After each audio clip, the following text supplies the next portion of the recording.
ultra classique. Alors là, il y a 14 versions de celui-ci, typique oral de concours.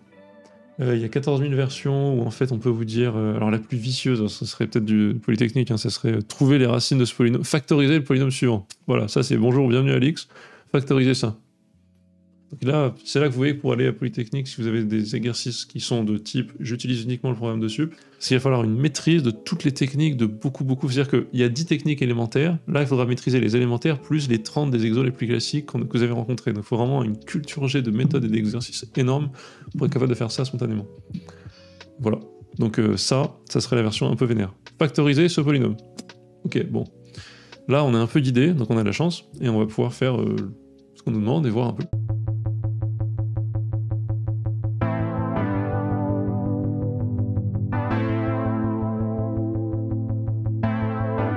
Première question, ultra classique de nombres complexes. Ça, il faut savoir le faire, je pense, en 1 minute 30 secondes. Je vais pas y arriver. Mais il va falloir le faire super vite. C'est en gros ça correspond un peu du polynôme de Chebyshev. Ça va être retrouver les polynômes de Chebyshev. En gros, utiliser le fait que... Comment on appelle ça déjà la formule de Moivre pour trouver l'expression. Donc, qu'est-ce que je vais faire? Je vois que c'est ça qu'on me demande. Donc, j'écris que E de I 2n plus 1 alpha, c'est égal à E de I alpha puissance 2n plus 1. Et ça, c'est égal à quoi? Petit binôme de Newton, de k égale 0 à 2n plus 1. De quoi? Bah c'est parti. Je vais être obligé d'écrire k parmi 2n plus 1. Je vais mettre le cos alpha en puissance 2n plus 1 moins k, pour pouvoir mettre ensuite le i sin alpha en puissance k. Pourquoi je fais ça? Parce que mon but c'est maintenant d'isoler les termes avec du i, donc les termes pairs en i en fait. Les termes pairs en i, ça sera des termes réels, ça sera du cosinus 2n plus 1 alpha, et d'isoler les termes en i, donc les termes en puissance impaire de i, pour avoir tout ce qui pourra s'associer à la partie imaginaire, c'est-à-dire le sinus. Donc je fais ça, égale somme de p égale 0 à n des 2p parmi n plus 1, 2n plus 1, pardon, 3 petits points, avec les causes, ils ne m'intéressent pas, ce sont les termes pairs, plus somme de p égale 0 à n des 2p plus 1, 2n plus 1, les impairs, et ça m'intéresse, de cos 2n plus 1 moins 2p plus 1, donc 2 facteurs de n moins p, alpha, i puissance 2p plus 1, sin alpha, puissance 2p plus 1. Et ça m'intéresse. Donc, je me suis pas embêté avec le premier, parce qu'encore une fois, c'était pair, donc là, il y avait du i puissance 2p, et ça, c'est moins 1 puissance p, donc c'est du réel. Et ici, je peux dire i puissance 2p plus 1, c'est moins 1 puissance p fois i. Ok. Et donc, je peux dire sinus 2n plus 1 alpha, ce fameux i puissance 1, je le sors devant et je me rends compte que c'est donc tout ça qui est égal à sinus 2n plus 1 alpha, qui est égal à somme de p égale 0 à n, de 2p plus 1, parmi 2n plus 1, cosinus carré alpha puissance n moins p.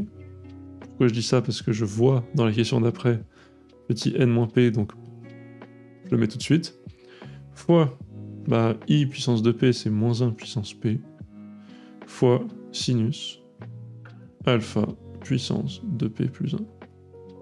Et là, j'ai mon sinus 2n plus 1 fois alpha. Donc c'est un peu laid, mais bon, écoutez, c'est bien en fonction de cos alpha, sin alpha. Donc ça c'est top. Je vois que ça ressemble un petit peu quand même à ça, j'ai du moins 1 puissance p, du x puissance n moins p, je m'en sors.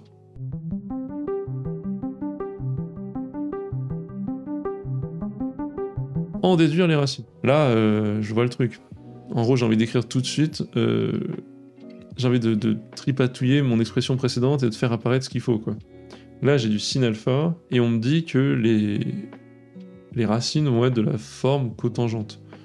Bon, à un moment, cotangente, ça va être quoi? Cotangente carrée de bêta k. Ça va être du cos sur sin, donc je vais essayer de bidouiller tout ça pour dire égal, donc je suis ici, je veux du cos sur sin. Bon bah moi j'ai du cos puissance n moins p, bon bah il me faut j'ai du cos carré, il me faut du sin carré, donc qu'est-ce que je fais? Je sors le sin alpha puissance 1, je le mets devant, sin alpha, somme p égale 0 à n, ouais, ça c'est très bien, 2p plus 1, 2n plus 1, cos alpha carré puissance n moins p, moins 1 puissance p, et je veux du sinus alpha carré puissance p moins n. Bah, sinus alpha carré puissance p, ça je l'ai, moins n, et ben je force un petit peu le puissance n ici. J'avais déjà un puissance 1, je le mets ici en puissance n plus 1. Et ça c'est top parce que ça me donne donc sinus alpha puissance n plus 1, somme de 0 à n. Donc c'est un peu laborieux, mais ça se fait. Cos carré n moins p, donc cos carré alpha sur sin carré alpha, puissance n moins p, fois moins 1 puissance p. Et ça, c'est génial, parce que ça fait sinus alpha puissance n plus 1, p2, cotangente carré de alpha. Ça, c'est un peu compliqué. Qu'est-ce qui est potentiellement problématique? Je veux absolument, là, parce que j'ai factorisé par un sinus alpha en bas, attention, il faudra dire, enfin, on va faire attention tout de suite ici, à partir de cette ligne. On va faire attention, est-ce que sinus alpha différent de 0, donc alpha tel que sinus alpha différent de 0, je dois discuter de ça. Donc en gros, on veut, ça c'est pour, donc alpha égale 0 quand, enfin, sinus alpha égale 0, donc je veux alpha différent de Kpi, pour K appartient à Z. Voilà. Sinon, je peux pas faire ce que j'ai fait. Et la cotangente n'est pas définie. Donc là, j'ai une relation intéressante.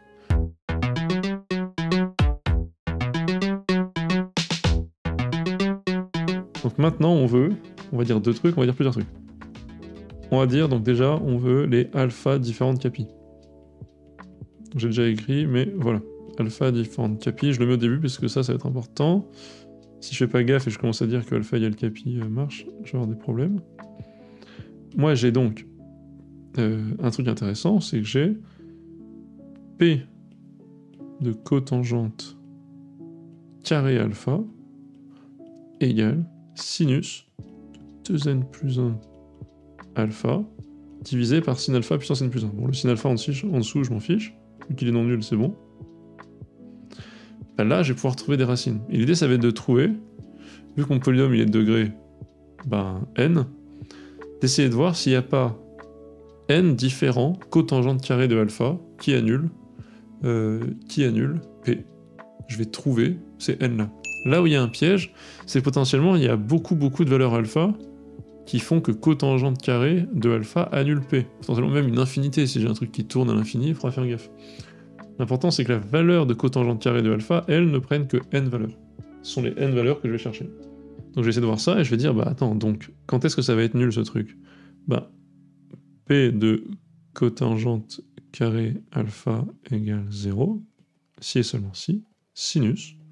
Et là on tombe en première, hein, honnêtement, on va résoudre une petite équation, et égale à 0. Si et seulement si, et ben 2n plus 1 alpha égale Kpi. K appartient à grand Z.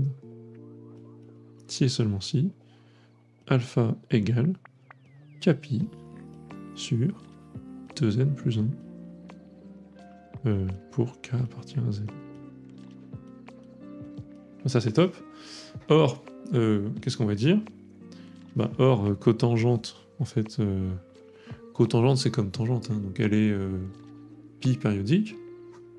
Je vais décrire un petit peu ça. Cotane est pi périodique. Donc, à un moment, je vais pas prendre... Enfin, ça sert à rien de prendre une... Enfin, j'ai une infinité de solutions alpha, que je peux appeler alpha k si vous voulez. Mais en fait, ça va tourner en rond. Parce qu'une fois que k vaut 2n plus 1, Après, je recommence. Enfin, je peux avoir 2n plus 1. Quand j'ai k égale 2n plus 1, ça me fait pi. Celle d'après, ça sera donc pi plus pi sur 2n plus 1. Donc, je vais retrouver les mêmes solutions. Donc, à l'épi périodique, moi, ce qu'il faut, c'est que je trouve le maximum de solutions, en gros, pour le maximum de alpha k sur une période. Donc, le maximum de alpha k que je peux trouver sur une période pour avoir des valeurs distinctes de cotangente carré alpha k, en soi, bon, ben, ça va être assez facile. L'ensemble des alpha k tels que k appartiennent à 0, c'est interdit. On a dit on veut pas qu'alpha soit égal à 0. Enfin, on veut pas qu'alpha soit égal à k pi parce que sinon on a un problème d'annulation. Donc je le prends pas, donc je prends k appartient à 1, 2, 3 petits points, jusqu'à 2n. Là j'en ai 2n. Bon. Ok. Alors j'en ai 2n. Moi, il me faudrait... J'en ai 2n, et donc, apparemment, moi, il me faut que maximum n racines. Mais ça veut peut-être dire, ces 2n-là, qu'il y a des valeurs de cotangente carré ici et ici, qui vont peut-être être les mêmes. Donc en fait, je vais essayer de le montrer assez facilement. Or, cotangente carré de pi, je vais dire ça comme ça, moins u, égale, en fait, c'est cos carré de pi moins u sur sin carré de pi moins u. Non, en fait, j'ai pas besoin de cette parenthèse, je sais pas pourquoi je l'ai mise là. Ok, mais ça, cos de pi moins u, on sait ce que c'est. C'est moins u plus pi, c'est l'opposé, mais vu qu'il y a un moins au carré, ça fait bien cos carré, le moins s'en va au carré, de u sur sin carré de u. Et donc tout ça, c'est bien égal à cotangente carré de u. Et donc je me rends compte que, en fait, l'ensemble des solutions racines de P... Pourquoi ça simplifie mon histoire? Parce que je me rends compte que pi moins u, bah, si je fais pi moins... Par exemple, si je prends celle-ci, je fais pi moins pi sur 2n plus 1, ça fait 2n sur 2n pi sur 2n plus 1. C'est la même valeur que la première. Et donc je peux garder uniquement les n premières, parce que les n plus 1 jusqu'à 2n vont donner la même valeur de cotangente carrée. J'ai pas besoin de garder tout ça. L'ensemble des cotangentes carrées de k pi sur 2n plus 1, voilà ce qu'il faut dire, avec k appartient à 1 n, je peux toujours en mettre plus, mais en fait, ça me fera, si j'en mets d'autres, ça me répétera les valeurs que j'ai déjà trouvées ici, est inclus dans les racines de P. Voilà. Ça, c'est parfait. Et là, tout ce que j'ai à dire pour conclure, c'est « Ah, mais attends, ça, j'ai fait tout le travail pour dire que c'est n valeurs distinctes. Donc, il n'y en a pas d'autres. Donc ça, c'est un égal. Et là, magnifique, j'ai trouvé l'ensemble de toutes les racines du polynôme P. Elles s'écrivent toutes sous la forme cotangente carrée de quelque chose. Parce qu'on me disait un bêta k ou je sais pas quoi. Mais en fait, le bêta k dont on nous parle, c'est k pi sur 2n plus 1, k entre 1 et n. La grosse difficulté où je pense que vous pouvez être paumé et vous faire avoir, c'est là-dessus que je me faisais avoir, c'est bien différencier les valeurs des trucs dans la cotangente et les valeurs de la cotangente elle-même. Parce que ce sont les valeurs de la cotangente qui vont être vos racines. Et en fait, il y a plein de alpha. Disons que les valeurs de la cotangente, c'est des valeurs, je sais pas, 1, 2, 3, et vous en avez 7, et elles valent 1, 3, 4, 5, 6, 7. Il y a peut-être plein de alpha qui font que cotangente carrée vaut 7. Et en fait, on va en compter qu'un seul. Donc on vérifie bien qu'on a trouvé n valeurs distinctes de cotangente carrée de ça. Pas se laisser mal guider par le fait que là on trouve 2n solutions et on se dit zut, j'ai pas réussi, j'ai fait n'importe quoi, j'en ai 2 fois trop. Non, non, ça ce ne sont pas vos racines, alpha k. C'est pas p de alpha k qui est égal à 0. C'est p de cotangente carrée de alpha k. Donc voilà, énorme classique.